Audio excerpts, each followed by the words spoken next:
राम मंदिर चंदा चोरी मामले में सियासी हमले तेज हुए हैं। अखिलेश यादव ने एक्स पोस्ट के जरिए बीजेपी और संघ पर तीखा हमला बोला।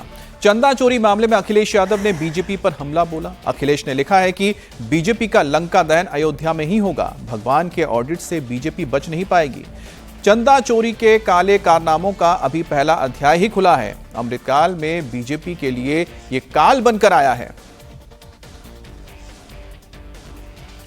और चलिए सीधा ग्राउंड जीरो का रुख करते हैं। लेटेस्ट अपडेट के साथ हमारे सहयोगी विशाल हमारे साथ जुड़ चुके हैं। विशाल, इस पूरे मामले में आज क्या बड़ा एक्शन देखने को मिल सकता है?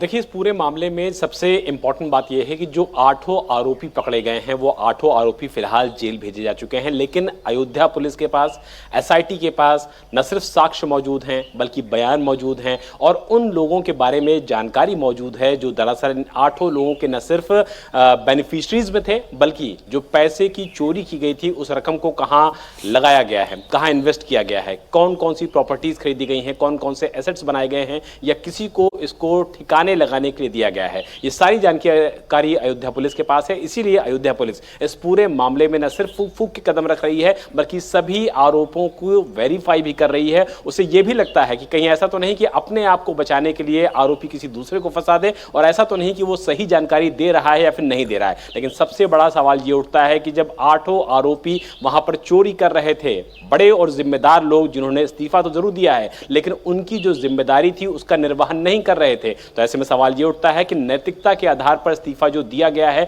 उससे कितना ज्यादा फर्क पड़ता है और उससे कितना ज्यादा इस बात को मजबूती मिलती है कि वो सिर्फ और सिर्फ लापरवाही के जिम्मेदार है। क्योंकि जब तक एसआईटी और अयोध्या पुलिस इस पूरे मामले में किसी को क्लीन चिट नहीं दे देती है तब तक सभी लोग आरोपी हैं। और सब लोग एक बात तो बिल्कुल साफ तौर पे कह रहे हैं कि जो 2 लोग सबसे ज्यादा मंदिर में रहते थे, उसे बल्कि तीसरा नाम भी मैं ऐड कर देता हूं, गोपाल राव का।